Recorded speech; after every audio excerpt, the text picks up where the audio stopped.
Bonjour communauté de coups critiques, ici Kim et aujourd'hui on se penche sur la sociologie de Daniel Bell pour nous aider à concevoir des univers de toute époque pour le jeu de rôle.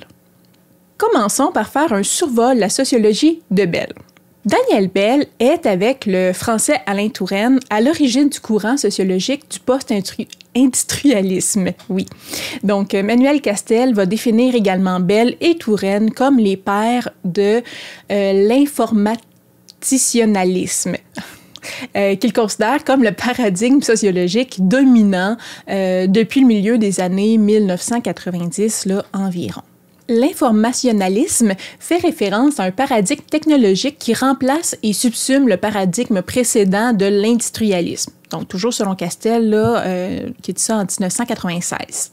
De la métallurgie au transport, l'industrialisme a été marqué par une révolution dans l'ingénierie des matériaux déclenchée par la révolution industrielle. L'informationalisme, en revanche, est lié à la révolution de l'information qui a commencé après la Seconde Guerre mondiale et qui couvre les développements associés à l'informatique et à ses diverses expressions dans l'électronique et les réseaux de télécommunication. Si on revient à Bell, donc nommé par le Times Literary Supplement comme l'un des 100 livres les plus influents depuis la fin de la Seconde Guerre mondiale, The End of Ideology de Daniel Bell est un jalon dans la pensée sociale américaine, considéré comme un classique depuis sa première publication en 1962. Daniel Bell se décrit lui-même comme un socialiste en économie, un libéral en politique et un conservateur en culture. Il suggère que les anciennes idéologies humanistes issues du 19e siècle et du début du 20e siècle ont été épuisées et que les nouvelles idéologies plus locales vont bientôt émerger. Dans The Coming of Post-Industrial Society, A Venture in Social Forecasting de 1973, Bell a décrit un nouveau type de société, soit la société post-industrielle. Il a soutenu que le post-industrialisme serait axé sur l'information et les services. Bell a également soutenu que la société post-industrielle remplacerait la société industrielle comme système dominant. Pour Bell, chaque société est composée de 3 pôles idéologiques principaux, soit un pôle techno-économique, un pôle politique et un pôle culturel, qui nous rappelle un peu sa définition de lui-même. Le pôle techno-économique est celui qui définit la production des biens, des services, leur répartition dans la société. Le pôle politique, c'est tout ce qui concerne la justice, les droits, la répartition du pouvoir, l'arbitrage des conflits, donc ce genre de choses-là. Finalement, le pôle culturel est ce qui concerne toutes les autres idéologies qui vont vivre dans la société, les croyances en général et toutes les manières d'être, de penser et d'agir qui vont être jugées normales dans la société. Donc, les comportements dits normaux dans la société. Les 3 pôles d'une société sont toujours en relation les uns avec les autres, mais peuvent quand même avoir des logiques qui vont être contradictoires. Donc, bien que fonctionnant de manière autonome, les pôles vont être interdépendants et il va y avoir des tensions entre les pôles qui vont amener des défis sociaux et qui peuvent amener à leur tour des changements sociaux importants. Bon. Quand on parle d'une idéologie, on parle d'un système de croyances qui centre et naturalise une manière de penser et de fonctionner dans une société. C'est un système d'idées, d'opinions, de croyances qui forme une doctrine qui peut influencer les comportements individuels ou collectifs d'une société donnée. L'idéologie dominante va structurer la société en créant des normes, donc soit des lois ou des comportements désirés, et va créer des structures pour maintenir la doctrine en place. Finalement, comme on vit dans un monde, ou dans ce monde-là où il y a une idéologie qui va structurer la société, puis qu'on va intégrer les normes de la société dans laquelle on vit, on peut observer des manifestations de l'idéologie par toutes les formes de contrôle social qui permettent de maintenir la structure en place. Donc, ça peut être par l'application des lois, par les forces de l'ordre, par exemple, soit par la population qui va rejeter tous les comportements qui sortent des normes. Donc, vraiment un contrôle social qui est plus informel entre les habitants pour renforcer, pousser les gens à rentrer dans le droit chemin. Pour mieux comprendre, on peut voir les caractéristiques des sociétés traditionnelles, modernes et postmodernes. Dans la société traditionnelle, on note une omniprésence de l'agriculture comme mode de production, même économique. Et il y a un attachement marqué à la tradition. Donc, c'est vraiment la forme sociale dominante en Occident jusqu'au 19e siècle. À l'époque, tout ce qui sort du cadre traditionnel est vraiment fortement réprimé. Les révolutions industrielles ont complètement transformé les rapports sociaux et la forme du lien social qui prévalait dans les sociétés. Donc, il y a une transition vers la société moderne qui est caractérisée par l'industrialisation. Et ça s'est produit, dans le fond, dans les dernières décennies du 19e siècle environ, du moins quand on parle du cas là, du Canada et du Québec. Donc, les relations dans les communautés ont changé.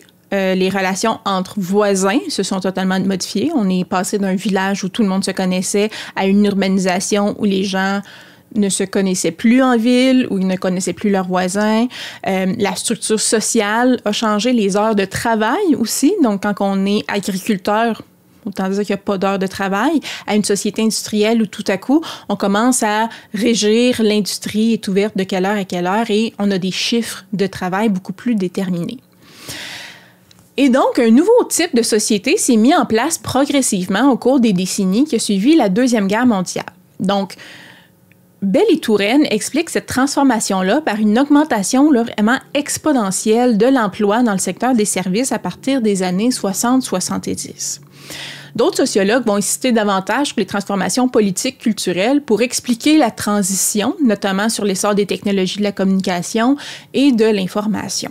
Tout ça pour dire que depuis la fin de la Deuxième Guerre mondiale, le début des années 60-70, là, on a vraiment une transition marquée vers une société où on a une économie de services beaucoup plus. À noter que le passage d'un type de société à un autre, c'est pas produit en même temps dans chaque collectivité, là. Donc, tout ce que je dis, les dates qui prévalent pour le Québec ne sont pas nécessairement les mêmes en France. Aussi, toute transition d'un type de société à un autre n'est jamais complète. Par exemple, bien que l'industrialisation au Québec ait commencé vers la fin du 19e siècle, plusieurs éléments socioculturels de la société traditionnelle se sont maintenus jusque dans les années 60, notamment le caractère religieux des systèmes de santé et de l'éducation. Donc, ça a pris la Révolution tranquille au Québec pour vraiment voir la fin de la transition entre les types de sociétés.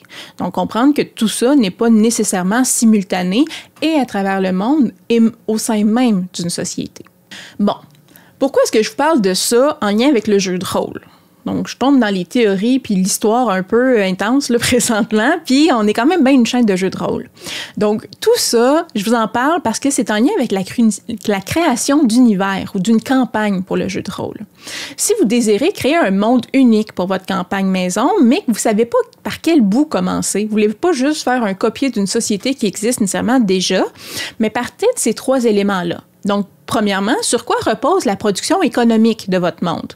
Est-ce le secteur primaire? Donc, on parle de mines, on parle de des bûcherons. Donc, ou est-ce qu'on parle de l'économie secondaire ou tertiaire? Donc, quel genre de société vous avez économique? Ensuite, deuxième question, quel est le mode de gouvernance de votre société? Est-ce que c'est une monarchie, une démocratie, une dictature, une anarchie? Comment s'appliquent les lois? Qui prend les décisions? En cas de conflit, comment ça fonctionne? Et finalement, troisièmement, sur quoi reposent les bases de la culture des croyances? Donc, est-ce qu'on est dans un mode plus individualiste ou collectiviste? Est-ce qu'il y a une doctrine religieuse stricte? Est-ce qu'on est dans un monde matriarcal ou patriarcal? Donc, posez-vous ces questions-là vraiment sur les croyances, puis sur les manières d'être, de penser et d'agir de la population qui sont jugées normales. Donc, avec vos 3 choix d'idéologie, vous pouvez voir comment il peut y avoir des frictions entre les différents pôles que vous venez de créer. Donc, s'il y a une doctrine religieuse forte dans la société, mais que le monarque n'apprécie pas de voir son pouvoir diminuer par un représentant religieux, qu'est-ce que ça fait? La société repose sur une économie de production de ressources naturelles, mais la culture pousse de plus en plus pour le bien-être des gens qu'on retrouve dans l'individualisme. Donc, qu'est-ce qui se passe? La population ne veut plus se tuer dans les mines ou dans les champs, mais on a un monarque qui est omnipotent. Donc, vous allez comme ça pouvoir générer des problèmes de grande taille dans votre univers qui peuvent amener la chute du pouvoir ou la formation de clans rebelles ou des tentatives d'assassinat. Donc, les contrats que vos aventuriers vont avoir peuvent s'inscrire dans un plan qui est beaucoup plus grand qu'eux, dans une société qui est en complet mouvement perpétuel.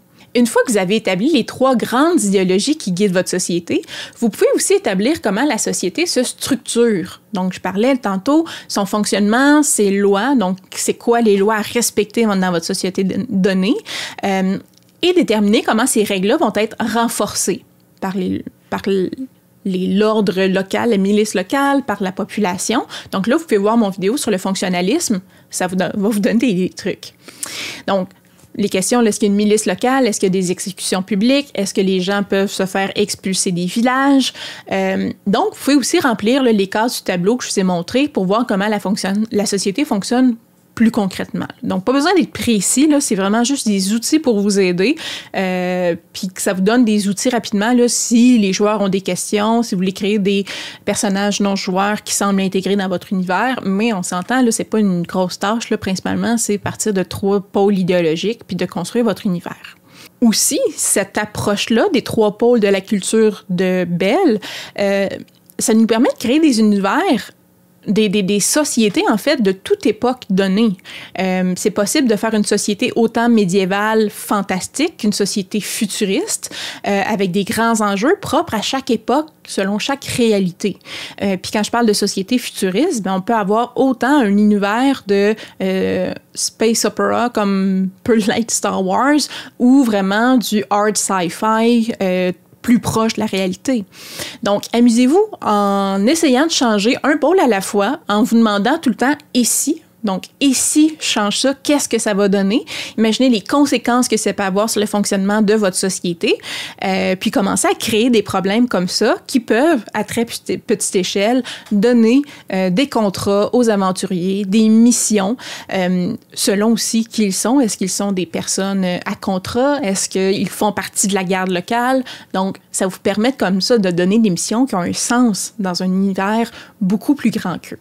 Alors voilà, c'était ma petite capsule sociologique avec la théorie de Daniel Bell. Daniel Bell qui a beaucoup traité du post-industrialisme, on s'entend, mais que j'ai ramené,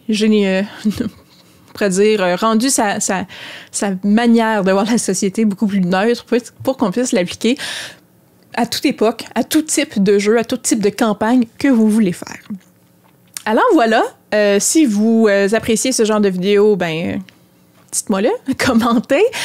Si vous avez des questions, vous avez des idées de thèmes ou d'auteurs carrément que je pourrais aborder, dites-le dans les commentaires. J'aime tout le temps ça, me pencher sur des thèmes sociologiques.